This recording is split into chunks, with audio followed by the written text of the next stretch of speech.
بسم اللہ الرحمن الرحیم۔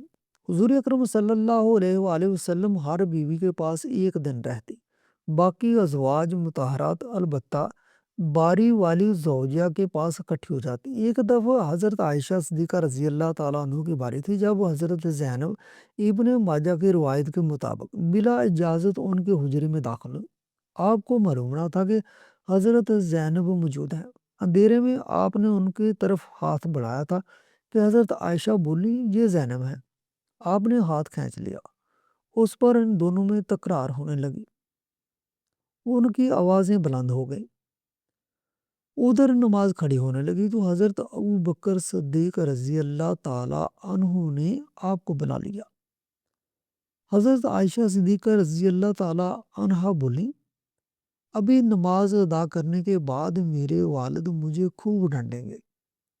ایسے ہوا۔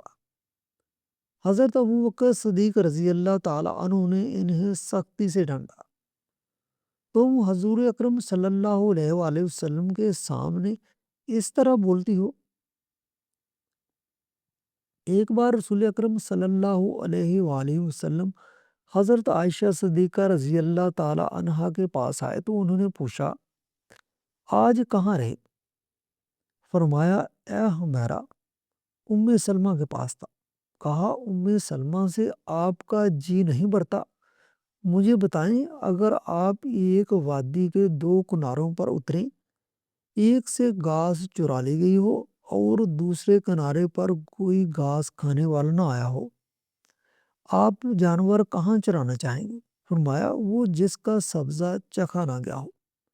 میں آپ کی دوسری عورتوں کی طرح نہیں، میرے علاوہ ہر عورت دوسرے مرد کے پاس رہی ہے۔ حضور اکرم صلی اللہ علیہ وآلہ وسلم مسکرا دیے۔ شاہ روم مقوقس نے رسول اکرم صلی اللہ علیہ وآلہ وسلم کو ایک قیمتی باندی ہدیہ کی۔ حضرت عائشہ صدیقہ رضی اللہ تعالیٰ عنہ کہتی ہیں کہ وہ حاملہ ہوئی تو مجھے پریشانی لگ گئی۔ ابراہیم کی ولادت ہوئی لیکن ماریہ کو دودھ نہ آتا تھا۔ آپ نے بچے کے لیے دودھ دینے والی بھیڑ خریدی، جس کا دودھ پی کر وہ موٹا اور سرخ و سفید ہو گیا۔ ایک دن آپ ابراہیم کو اپنی گردن پر اٹھا کر لائے اور پوچھا، عائشہ، بچے کی مجھ سے مشابہت کے بارے میں کیا خیال ہے؟ میں نے اس ستاپے کی وجہ سے کہا، مجھے تو آپ سے کوئی مشابہت نظر نہیں آتی۔ فرمایا، بچے کی صحت کے بارے میں کیا کہتی ہو؟ میں نے کہا، جو بھیڑوں کا دودھ پیتا ہو وہ ایسے ہی ہو جاتا ہے۔ حضرت عائشہ فرماتی ہیں، میں ان عورتوں سے چڑھتی تھی جو اپنا آپ رسول اکرم صلی اللہ علیہ وآلہ وسلم کو حبا کر دیتی تھی۔ میں کہتی تھی، بھلا کوئی عورت اپنے تئیں حبا کر سکتی ہے؟ جب اللہ تعالیٰ نے یہ آیت اتاری، اے نبی، اپنی بیویوں میں جس کو چاہیں الگ رکھیں اور جسے چاہیں اپنے پاس رکھیں، اور جسے چاہیں الگ کرنے کے بعد واپس بلا لیں، اس میں بھی کوئی حرج نہیں۔ تو میں نے کہا، مجھے لگتا ہے آپ کا رب آپ کی خواہش پوری کرنے میں جلدی کرتا ہے۔ بخاری رقم 4788، مسلم رقم 3621۔ ابن حجر کہتے ہیں کہ صحابیات نے اپنی جان رسول اکرم صلی اللہ علیہ وآلہ وسلم کو بخشی، مگر آپ کسی ایک کو نکاح میں نہ لائے، کیونکہ یہ آپ کی منشا پر موقوف تھا، بشرطیکہ کہ نبی کریم صلی اللہ علیہ وآلہ وسلم اس کو اپنے نکاح میں لانا چاہیں۔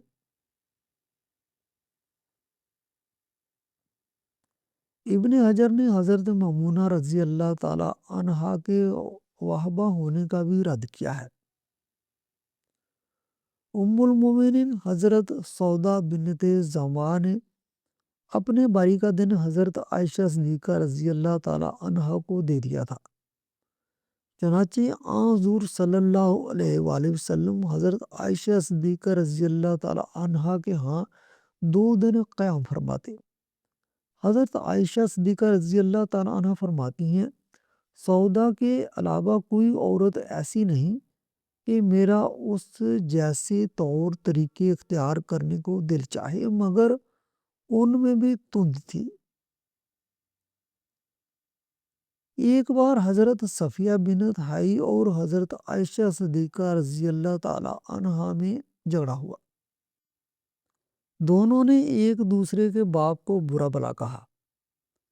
رسول اکرم صلی اللہ علیہ وآلہ وسلم نے سنا تو فرمایا صفیہ تم ابو بکر کو گالی دے رہی ہو۔ حضرت عمر فاروق رضی اللہ تعالی عنہ فرماتے ہیں نبی کریم صلی اللہ علیہ وآلہ وسلم کی ازواج آپس کے رشک و رکابت کی وجہ سے آپ سے روٹھ گئیں تو میں نے ان سے کہا نبی کریم صلی اللہ علیہ وآلہ وسلم تمہیں طلاق دے دیں تو بڑی امید ہے کہ ان کا رب انہیں بدلے میں تم سے بہتر بیویاں دے دے۔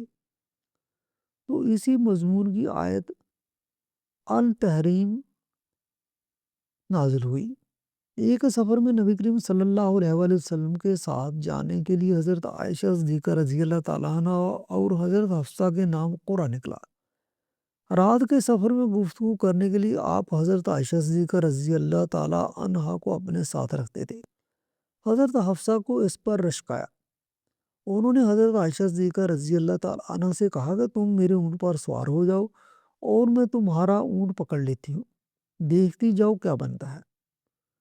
رسول اکرم صلی اللہ علیہ وآلہ وسلم حضرت عائشہ صدیقہ رضی اللہ تعالیٰ عنہا کے اونٹ کے پاس گئے اور حضرت حفصہ کو سلام کیا۔ رات بھر کے سفر کے بعد پڑاؤ کا وقت آیا تو حضرت عائشہ صدیقہ رضی اللہ تعالیٰ عنہا آپ سے دور رہ گئیں۔ وہ نبی کریم صلی اللہ علیہ وآلہ وسلم سے شکوہ تو نہ کر سکتی تھی، اس لیے زمین پر اترتے ہی اپنے پاؤں ازخر گھاس میں ڈال دیے جس میں سانپ بچھو کا بسیرا ہوتا ہے، اور رنج کے باعث دعا کرنے لگیں اے رب ڈسنے کے لیے مجھ پر کوئی سانپ بچھو ہی مسلط کر دے۔ نبی کریم صلی اللہ علیہ وآلہ وسلم اپنی ایک زوجہ حضرت عائشہ صدیقہ رضی اللہ تعالی عنہ کے پاس تھے۔ اتنے میں ایک دوسری بی بی حضرت زینب نے کھانے پر رکابی بھیجی۔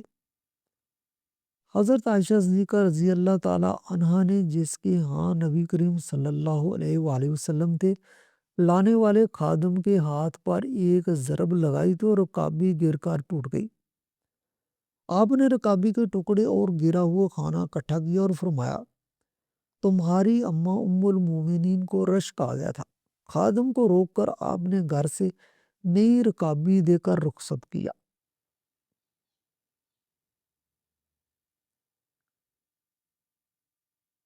حضرت عائشہ صدیقہ رضی اللہ تعالی عنہا فرماتی ہیں کہ ایک رات سوتے وقت میرا جسم آپ صلی اللہ علیہ وآلہ وسلم کے جسم سے مل گیا۔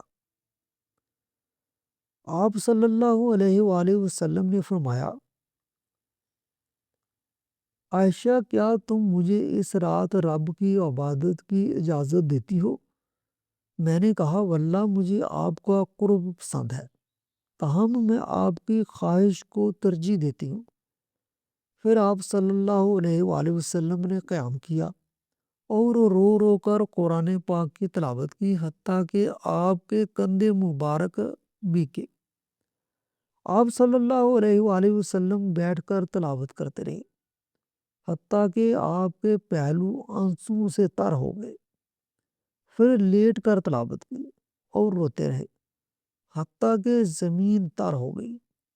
آپ صلی اللہ علیہ وآلہ وسلم کے پاس جب حضرت بلال رضی اللہ تعالی عنہ آئے تو انہوں نے کہا کہ یا رسول اللہ صلی اللہ علیہ وآلہ وسلم میرے والدین آپ پر قربان، کیا اللہ تعالیٰ نے آپ کے آئندہ اور گزشتہ کے تمام گناہ معاف نہیں کر دیے؟